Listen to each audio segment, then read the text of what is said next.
painful thing that we stand here today to send off our brother, our hero, Charles Ongondowere.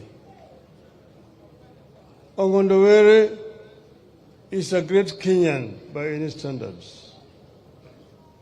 I've known Ongondo now for nearly 20 years. The gentleman here, Omondi Ajode Ntika. Omondi Ajode heri. Ajode is not around. That is the guy who introduced me to Ongondowere. Ongondo was living in Meru, and that's where he lived most of the times. I'm the one who invited him to come here to Kasipul. But Ongondo, by all standards, is a great person.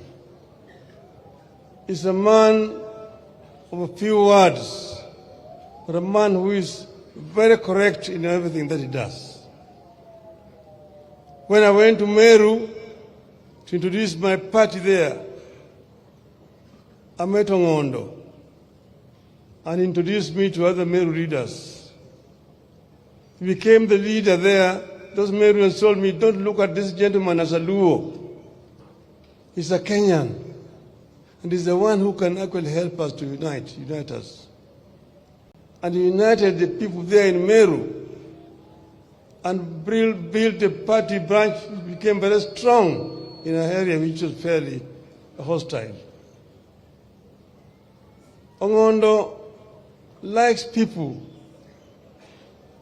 and is a man who does not have any grudge with anybody.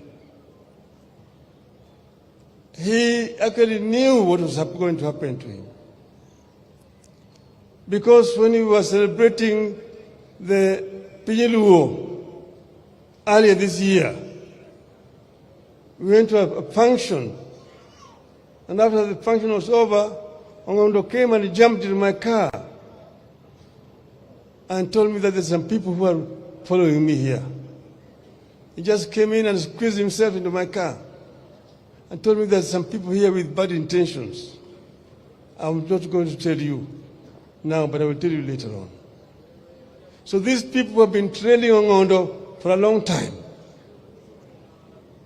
And there were people who were known. Ongondo knew them.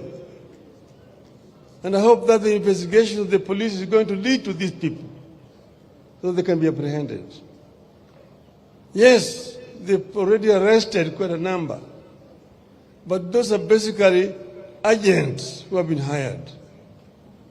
The authors of this crime must be brought to book. Because you see, Ongondo is killed. I get a message, Atuli is the one who called me. Oh, Mheshimiwa, one of your members of parliament has been shot and killed. Which one? The MP for Kasipul. Where? They are around the city mortuary. Some people trailed him and shot him. He's been taken to Nairobi hospital. Within 5 minutes of that call, I was in Nairobi hospital. I found Ongondo there, lying. But these people had been trailing him from the morning, even the day before they had been trailing him. And the people who are known, of course, they have been arrested. But those others will have seen that Ongondo is killed, and the following day the social media is full of stories of people who Ongondo was killed. People who has killed this killer. If Ongondo had been killing people, why has he never been arrested and charged? That's not an allegation against Ongondo. It is accusation of our security forces that he has somebody, a member of parliament, who can be killing people with impunity and has not been arrested by the security forces. Those people who actually organize those social media reports are themselves the people who are behind this crime. Ongondo has been shot and killed, but Ongondo's spirit will continue to live on. We cannot live in a society that tolerates this kind of impunity. This must come to an end. These people must be brought to book immediately. And they are known. They are known. And we know that this is actually as a political assassination. Political assassination is, we know it in this region. We've seen people who have been assassinated. We knew Tom Mboya was assassinated. He was shot by Mr. Njenga. But Njenga talked of the big man who was never arrested. You've seen others, Mumbai was shot in cold blood in front of his family. Nothing happened. We've seen quite a number of these political assassinations. This must come to an end. We must build a tolerant society where people can disagree, but then shake hands at the end of it. Yes, we had a crisis last year.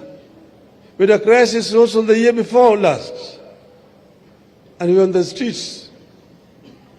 But then there's something that Kenya must actually internalize and become a part of our culture. That we can compete very severely. But at the end of it all, people must shake hands and life must continue. Life must continue. That is how democracies are built over the years. Yes, of course, our elections have not been perfect. They're not perfect. We know exactly what has been happening. But Kenya is much more important than individuals. If we break Kenya, there will be no other Kenya tomorrow. We saw what happened in Somalia in 1991. Up to now, there's never been peace in Somalia. Al-Shabaab and all these gangs are roaming around all over the place. People are dying day and night. So we must institutionalize democratic practice in our country, where people tolerate each other, where people can compete peacefully, and at the end of it all, people come and shake hands and the country moves on.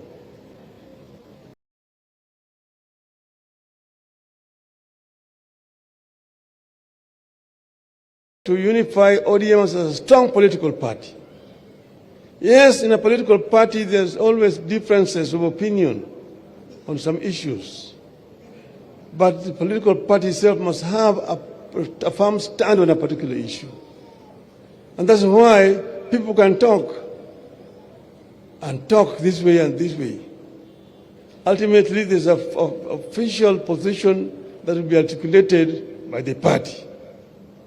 And the spokesman of the party is usually the Secretary General, Mr. Sifuna.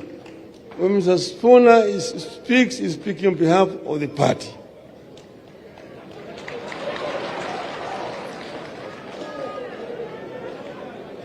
But then, Mr. Sifuna, saa ingine hapana kuwa chungu sana.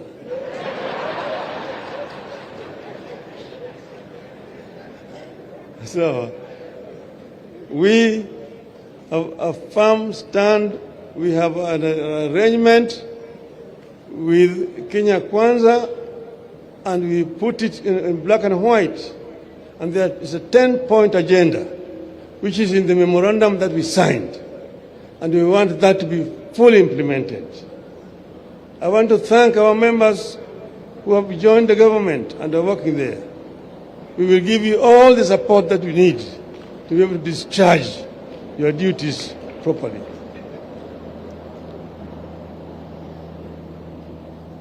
Now, Jathurwa, Jemu